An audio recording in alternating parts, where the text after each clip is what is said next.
The calm sea that had lulled them for days now roars like a beast awakened. The sails shudder, the deck tilts, and far ahead, a towering wall of water rises. What once stood as a triumph of European naval engineering suddenly feels far too small before nature's fury. Because in the end, not even the grandest wooden leviathans could withstand a single strike from the sea.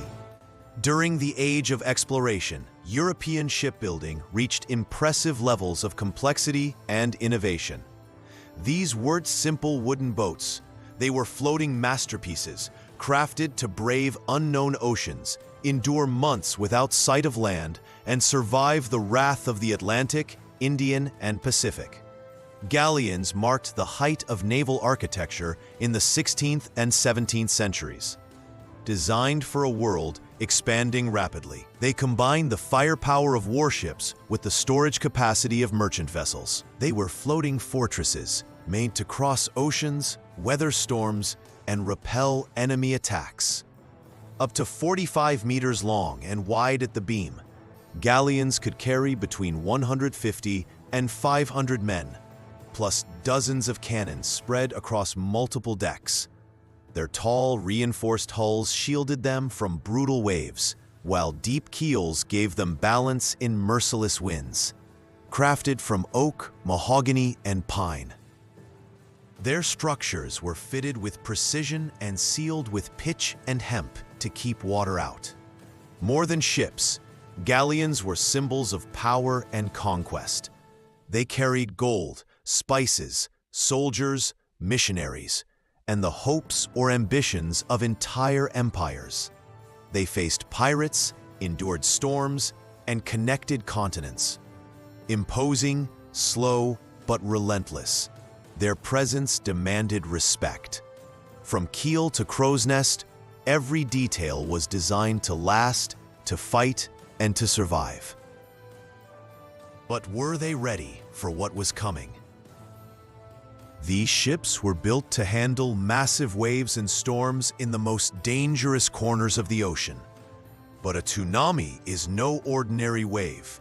It doesn't rise from wind like the waves we know.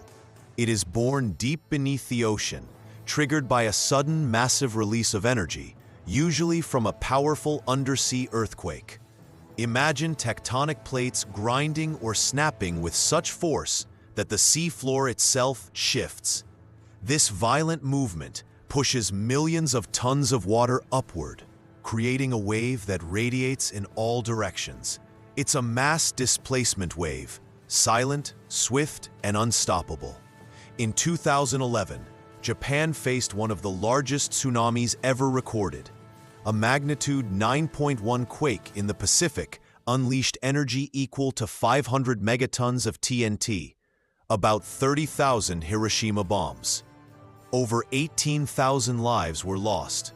In 2025, another quake, magnitude 8.7, struck off Kamchatka, Russia.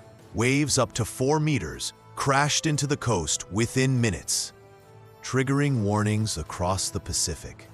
But the true danger lies in speed and reach. In open sea, a tsunami can look harmless, just a gentle rise of half a meter, maybe 1. But that little wave travels at up to 800 kilometers per hour, faster than a commercial jet, almost invisible to the eye, yet carrying the power of a city. As it nears land and hits shallow waters, the wave's energy compresses and rises. What seemed like a ripple becomes a wall of water, 10, 15, even 20 meters high. And unlike normal waves, tsunamis don't crash and break. They engulf, swallowing everything in their path. Now imagine, it's the year 1525. You're aboard a Spanish galleon, roughly 40 meters long. Its oak hull, precision-built, supports 4 masts with square sails. A crew of about 200 is aboard: sailors, soldiers, priests, and scribes of the crown. The day begins calm. The ocean like a mirror, the ship drifts gently with the breeze. Sailors repair rigging, scrub the deck, check barrels of water and supplies. A routine morning, until the sea begins acting strangely. Suddenly, a lookout from the foremast screams something barely audible. The sea is running away. Everyone rushes to the rails. Around the galleon, the ocean begins to recede unnaturally. Within minutes, the water drops several meters, exposing the ocean floor. Reefs, sandbanks, and frantic shoals now lay exposed. It's a scene no one on board has ever witnessed. Some fall to their knees, others scream in confusion. A friar lifts a wooden cross and prays loudly. The helmsman grips the wheel with shaking hands, uncertain of what to do. The captain shouts orders, tries to raise sails, but it's too late. From the east, where the sea meets the sky, a dark line rises. At first, it appears to be a low cloud, but it swells in size. No thunder, no wind, just the terrifying sight of a wall of water drawing closer. The captain realizes the ship must face the wave head-on.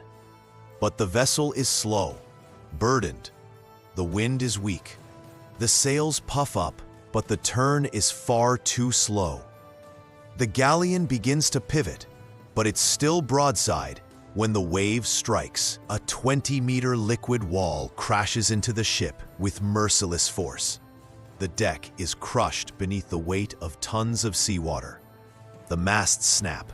One breaks in half, collapsing onto the men below, killing several instantly. The lower deck ruptures. Water floods the storage hold. Barrels of food and gunpowder float among corpses and debris. The upper deck, heavy with water, pushes the vessel down with a force it was never built to endure. Inside, only screams and darkness. Water rises through inner chambers. Men pound on hatches. They try to climb already flooded stairs. Cannons break loose. They roll like boulders, crushing everything. Lifeboats, tied to the ship's sides, are torn off like toys. Those who jump are sucked into whirlpools forming around the hull. The rudder no longer responds. The captain is last seen trying to free a trapped cabin boy beneath a fallen mast. With its hull cracked and balance lost, the galleon tilts, stern first. The mizzenmast points skyward like a final plea for mercy. And then, everything collapses. The entire ship sinks in one motion, dragging down men, wreckage, and hope. The sea closes over with an icy silence. Only a handful of survivors, maybe 5 or 6, cling to fragments of wood. Covered in blood, whale oil, and black powder, they drift in salt water, calling names that no longer answer. The sea grows calm again, as if nothing ever happened. They don't know what hit them. They don't know. They just witnessed a force science wouldn't explain for centuries. To them, it was God or the devil. Perhaps they survived. Perhaps the sun scorched them to death. Perhaps an allied ship saved them. Or perhaps the sharks came. Their names, like so many of that era, are lost to the unwritten pages of history. A Spanish galleon, despite its advanced design, had no chance against a tsunami. No movable ballast. No hull built for vertical impact. No watertight compartments. It was utterly vulnerable to forces rising from beneath. Its lateral strength was formidable. These ships braved storms, hurricanes, cannon fire, but the vertical, sudden nature of a tsunami left them defenseless. Centuries later, we still sail treacherous seas, with steel, with sonar, with radar. But in every sailor's silent gaze remains the same ancient question. What if the sea rises? If this story kept you watching until now, imagine what's coming next. Like the video and help this channel bring more untold tales to life.